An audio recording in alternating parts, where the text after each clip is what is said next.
Sir, उपराष्ट्रपति जी का सभापति राज्यसभा के रूप में भी 2 साल पूरा हो गया है।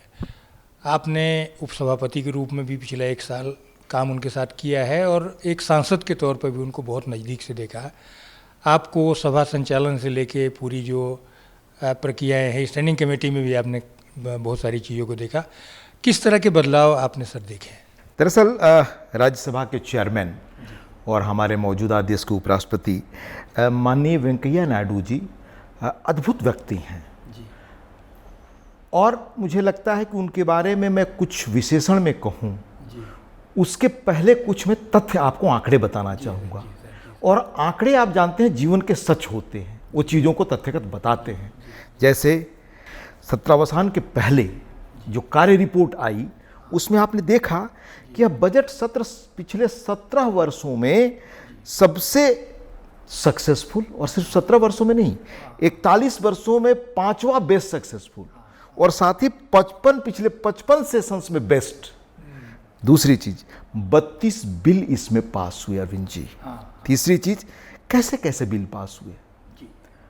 कल माननीय चेयरमैन साहब ने बताया कि हिंदू कोड बिल के बाद सामाजिक सुधार की दृष्टि से 3 तलाक का बिल सबसे महत्वपूर्ण है। फिर कश्मीर से जुड़ा 370 से जुड़ा वह सवाल हाउस के सामने आया। पर मैं मानता हूं कि इनके साथ और जो बिल पास हुए हैं माननीय वेंकैया जी के नेतृत्व में इस सत्र में, वो हमारे देश के सामाजिक आर्थिक जीवन पर बहुत गहरा असर डालने वाले हैं। और उनके बारे में खास तौर से मैं उल्लेख करना चाहूँगा, आपके माध्यम से मैं देश के लोगों को बताना चाहूँगा कि ये ऐसे बिल हैं जो हम सबके जीवन को गहराई से आने वाले समय में प्रभावित करने वाले हैं। जैसे एक तो मैं बताना चाहूँगा कि सत्र हमारा किस तरह से यह बहुत प्रोडक्टिव रहा कि जो तय समय अवधि थी हमारे बैठने के लिए उसमें उससे अधिक समय हम 19 दिन बैठे और 28 घंटे हमने अधिक काम किया। 35 दिन लगातार यह सेशन चला, 14 वर्षों में सबसे लॉन्गेस्ट सेशन। अब आपको मैं ये उल्लेख करना चाहूँगा कि जब 248वां हमारा लास्ट सेशन था, यह 249वां था। जब 248वां यह सेशन खत्म हुआ तो क्या हालात थे। देश लोकसभा चुनाव की प्रतीक्षा में था। राज्यसभा के पास 55 पेंडिंग बिल थे और बिल्स जो कमिटीज को रेफर हुए थे, रिपोर्ट हुए थे, वैसे 22 थे। और इसमें 9 बिल ऐसे पेंडिंग थे जो पिछले 10 से 31 वर्षों से पेंडिंग थे। वैसे सारे बिल माननीय वेंकैया जी के नेतृत्व में इस बार हाउस ने उनको एड्रेस किया, उसको डिस्पोज किया। माननीय वेंकैया जी का एक बड़ा मैं मानता हूं कि उनमें एक अद्भुत प्रतिभा है शब्दों को अंग्रेजी भाषा में जो उसको मुहावरे में भी कहने की। तो उन्हीं के शब्द से मैं आपको बताता हूं कि किस तरह हाउस ने इस बार काम किया। वो साफ कहते हैं कि भाई गवर्नमेंट का काम है प्रपोज करना, विपक्ष का नैसर्गिक अधिकार है कि वह सहमत है तो उसका विरोध करेगा, पर हाउस का कुल मिलाकर काम है कि उसको डिस्पोज करे, या तो पास करे या उसको परास्त करे। यह हाउस का काम है। ये बार बार वेंकैया जी कहते रहे हैं और इसीलिए संविधान में हम बने हैं। तो उस तरीके से इस बार हाउस चला। और मैं आपको बताऊं कि 28 वर्षों से लगभग मोटर व्हीकल एक्ट लंबित था। मोटर व्हीकल एक्ट में आपको बताऊं इस देश में ऑटोमोबाइल रिवॉल्यूशन हो गया, लेकिन हमारे यहाँ जो मोटर व्हीकल एक्ट में जो आवश्यक परिवर्तन होने चाहिए थे वो नहीं हुए। और आज तो दुनिया मैंने 2-3 वर्षों में इतनी तेजी से बदल रही कि आप पीछे छूट गए तो पीछे छूट गए। उसी तरह से मैं आपको बताऊं कि इंडियन मेडिकल काउंसिल का बिल वो शायद 31 वर्षों से लंबित था।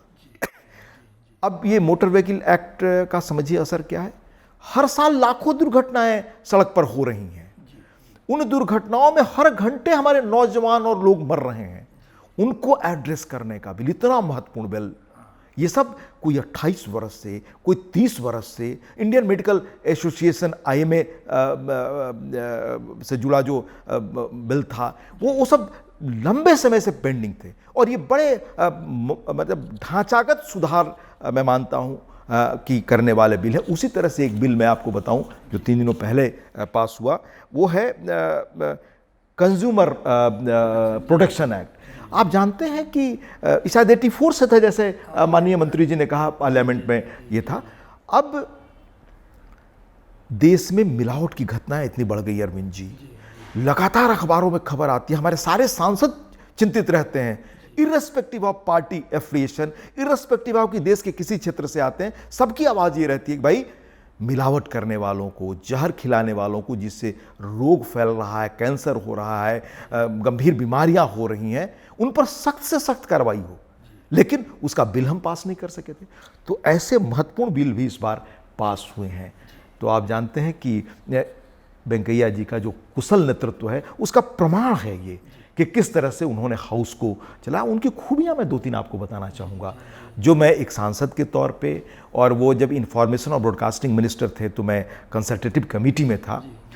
एक तो आज़ादी की लड़ाई के जो वैल्यूज हैं वो उन्हें वो उसको इम्बाइब करते हैं। बहुत ही अनुशासन प्रिय आदमी है, नो नॉनसेंस अगर मैं आपको कहूँ, पर उतने ही विनोद प्रिय। पूरे हाउस में लाइटर मोमेंट लाने की उनमें अद्भुत एक नैसर्गिक, मैं कहूँ कि वो एक प्राकृतिक उनकी प्रतिभा है कि वो अंग्रेजी के फ्रेजेस कॉइन करके गंभीर मोमेंट को भी लाइटर मोमेंट में तब्दील करके और बड़े क्रिएटिव ढंग से वो काम करते हैं। फिर मैंने पाया कि हर सवाल को क्रिएटिव ढंग से एड्रेस करने, प्रॉब्लम ये है तो इसका रास्ता हल क्या हो सकता है, ये मैं लगातार सीखता हूँ। मैं आपको बताऊं कि नेतृत्व की एक और कसौटी मैंने जीवन में पाई। बड़े लोगों का जो कुछ पढ़ा साहित्य, जो काम खुद करते हैं उनके नेतृत्व में होता है, लेकिन साथ ही अपनी टीम को श्रेय देते हैं। ये वेंकैया जी में अद्भुत है।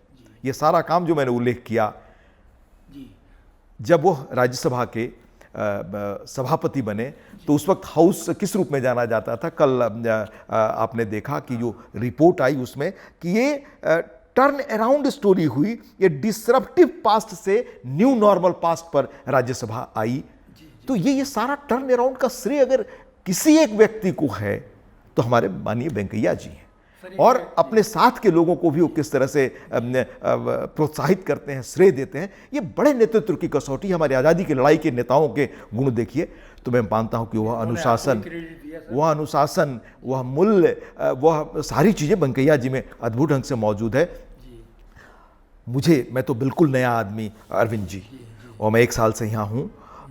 मैं कहना चाहूँगी संसदीय प्रक्रियाएं में उनसे रोज सीखता हूँ, अनुशासन सीखता हूँ, काम करने का तरीका सीखता हूँ, और इनोवेटिव उसका, और जिस तरह से वो अवसर देते हैं तो हमारा कोई श्रेय नहीं। श्रेय वो सारी टीम को वेंकैया जी ने उल्लेख किया। हकीकत यह है कि सब उनके नेतृत्व में, उनके दिशा निर्देश से, उनके सुझावों के अनुसार, आदेश के अनुसार हम लोग चीज़ों को कर पाते हैं। लेकिन जो छूट देते हैं अपने टीम को, वो उल्लेखनीय है। तो सर एक और बात हुई, जो कि आप खुद हिंदी के एक बहुत जाने माने लेखक हैं। वेंकैया जी ने आने के बाद ये व्यवस्था बनाई कि अपने मातृभाषा में सांसद बोल सकते हैं। 22 भाषाओं की जो व्यवस्था बनी, उसके हिसाब से आपको लग रहा है, और कुछ और उन्होंने किया कि आईटी का उपयोग बढ़ा, बहुत सारे सांसद अब ऑनलाइन ही सवाल वगैरह पूछने लगे हैं, सब सुविधाएं।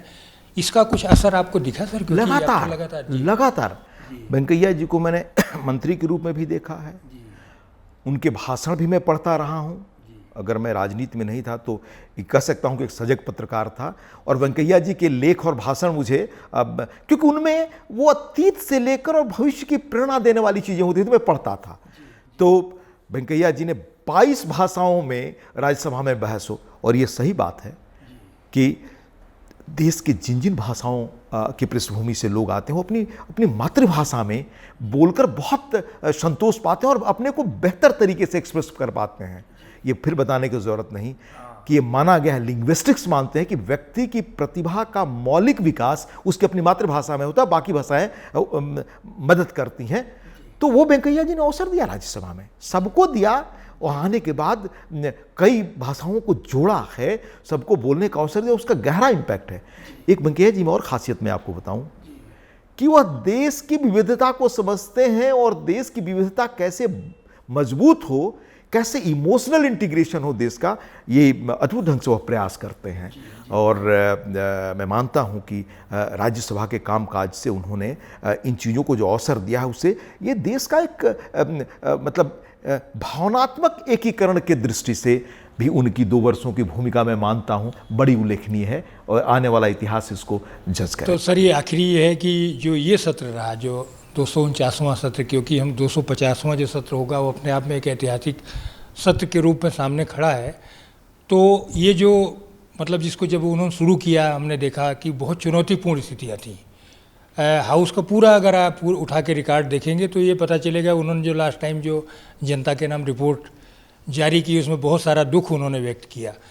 तो अब एक अपने आप में एक चुनौती है कि जो ये एक लंबी लकीर खींची है आप लोगों ने, उसके हिसाब से आगे, क्योंकि विधायी कामकाज या बाकी चीज़ों में या प्रश्नकाल जिस तरीके से चला, तो आगे आने वाले समय में आप जो है उच्च सदन की किस तरह की भूमिका देख रहे हैं? सर ये आखिरी सवाल है मेरा। दरअसल मैंने उल्लेख किया कि जो भी उच्च लकीर खींचने का श्रेय वो माननीय वेंकैया जी को है।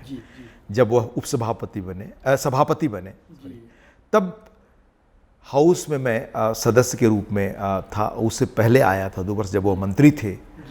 तो मैंने देखा नज़दीक से, कई बार मेरे महत्वपूर्ण क्वेश्चंस आते थे, ललक होती थी कि पूछ लूँ, लेकिन अवसर नहीं मिलता था डिसरप्शन से। कई बार बोलने का मौका होता था, हाउस चलता नहीं था। तो जो हाउस एक डिसरप्ट करने वाले, शोर हंगामा, लॉबी में मौजूद रह करके लगातार जो एक शोरगुल और हंगामा होता था, वो हम सबको बड़ा प्रिय लगता था। मैंने एक सांसद के तौर पर अपनी फीलिंग उस वक्त मैंने लिखा था एक लेख के रूप में कि संसद की क्या गरिमा हम लोगों ने सुनी थी और आज कहाँ हम पहुँच गए हैं। तो उस संसद का नेतृत्व हमारे चेयरमैन माननीय वेंकैया नायडू जी ने 2 वर्ष संभाला और आज इस मुकाम पर खड़ा किया कि यह संसद एक मतलब यह हाउस, राज्यसभा अपने कामकाज से एक नज़ीर बन रही है। और आप देखिए जो भी बहस हुए हैं, चाहे वो 370 पे हो, 3 तलाक पर हो, या जितने बिल्स मैंने आपको बताए, इसके अलावा कैंसर पर बहस, चुनाव सुधार पर बहस, 0 आवर में जो इश्यूज उठे, जितने लोगों को अलग अलग ढंग से अलग अलग जो हमारे नियम है राज्यसभा के, उसके रूल्स के तहत बहस में भाग लेने, मुद्दों को उठाने का अवसर मिला, वो उल्लेखनीय है। और अंततः सदन बना है किस लिए? इसलिए कि देश की समस्याओं पर तात्कालिक बातचीत हो, उस पर बहस हो। हमारी दृष्टि भिन्न हो सकती है, अलग अलग दल है, होगा, स्वाभाविक है। भारत विविधता वाला देश है और ये विविधता ही उसकी खूबसूरती है। तो सबको अवसर देना, सबको एक साथ खड़ा करना और सबको अपनी बात कहने का अवसर देना, ये उल्लेखनीय काम वेंकैया जी, माननीय वेंकैया जी के नेतृत्व में हुआ है। और मैं मानता हूँ कि उनकी एक और खासियत है कि वह ग्रास रूट से, आप जानते हैं कि वो बहुत पहले युवा दिनों से राजनीति में आए और जयप्रकाश जी के असर में रहे, फिर 77 में ही वहाँ आंध्र प्रदेश विधानसभा में विधायक बने और अपनी छाप छोड़ी बहस से, लगातार पढ़ने से और बहुत होमवर्क करके चीज़ों को आते थे। तो ग्रास रूट से लेकर और ऊपर तक, शीर्ष तक गवर्नेंस की जो गहरी उनकी समझ है, उससे हाउस के कार्य संचालन में हमारे जैसे लोग लगातार सीखते हैं और उनसे सीख करके हम लोग जीवन में उन चीज़ों को अपनाने की कोशिश करते हैं। उसी से मुझे लगता है कि एक हाउस ने अपनी अलग छाप देश में छोड़ी है। यह छाप 50s में, 60s में थी, जब आज़ादी की लड़ाई के दौरान के लोग जीवित थे। उस चीज़ को पुनर्जीवित करने का श्रेय इस हाउस को है और माननीय वेंकैया जी को। सर हमने आज देखा कि सारे अखबार भी जो है बहुत पॉजिटिव है। कल चेयरमैन साहब ने भी बधाई दी।